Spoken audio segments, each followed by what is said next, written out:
হিন্দুস্তানের সাথে ভারতের সাথে অসম চুক্তি আপনাকে বাতিল করতে হবে।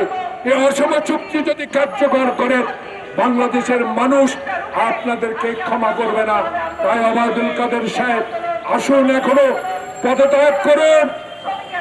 লজ্জা হয় না যে গণতন্ত্রকে গলা টিপে আপনারা আজ থেকে বহুদিন আগে হত্যা করেছেন? 5 মিনিটের সংসদে দাঁড়িয়ে যে ভোটের বাক্সে হেলিকপ্টারে করে এনে এমপি নির্বাচিত করেছিলেন, সেই আওয়ামী লীগ আবারও 2014, 2018, 2024-এর 7 জানুয়ারি নির্বাচনের মধ্য দিয়ে বাংলাদেশের মসনদে বসেছেন। বেগম জিয়াকে জেলে রেখে, তারেক রহমানকে দেশের বাইরে রেখে, চৌধুরী আলম ইলিয়াস আলীকে গুম করে, মির্জা ফখরুল আব্বাস গর্ষণকে জেলে রেখে আপনারা মনে করছেন এই দেশে বিএনপির রাজপথের আন্দোলনকে ঠেকাবেন। আমরা কোনোদিনও সেটা মেনে নেব না। বাংলাদেশের জাতীয়তাবাদী শক্তি শহীদ জিয়ার গলা দলের শক্তি।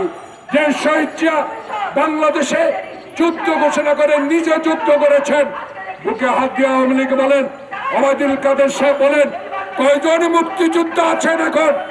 আর বাংলাদেশ জাতীয়তাবাদী দলে কতজন মুক্তিযুদ্ধ আছে হিসাব নিকাশ করে কথা বলেন। তাই হিন্দুস্তানের সাথে ভারতের সাথে অসম চুক্তি আপনাকে বাতিল করতে হবে। এই অসম চুক্তি যদি কার্যকর করেন বাংলাদেশের মানুষ আপনাদেরকে ক্ষমা করবে না। তাই ওবায়দুল কাদের সাহেব আসুন, এখনো পদত্যাগ করুন।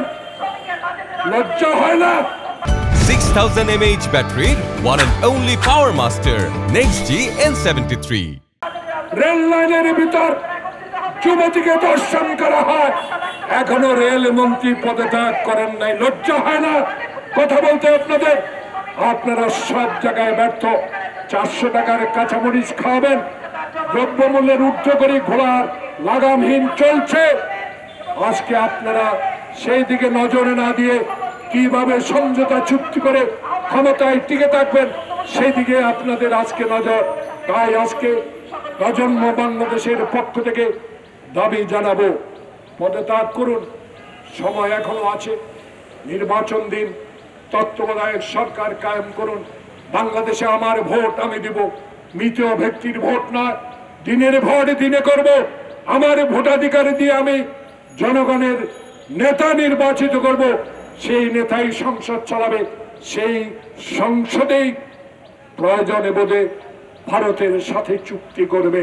অসম চুক্তি অবৈধ সরকারের আমরা মানি না, মানতে পারি না। যেহেতু আমরা শহীদ জিয়ার প্রজন্ম এবং শহীদ জিয়ার গলা দলের কর্মী হিসাবে আজকে দায়িত্বহীন কণ্ঠে বলতে চাই, আগামীকাল হবে মহাসমাবেশ, সমাবেশ। সেই সমাবেশ থেকেই প্রমাণিত হবে আগামী দিনে আন্দোলন কর্মসূচি।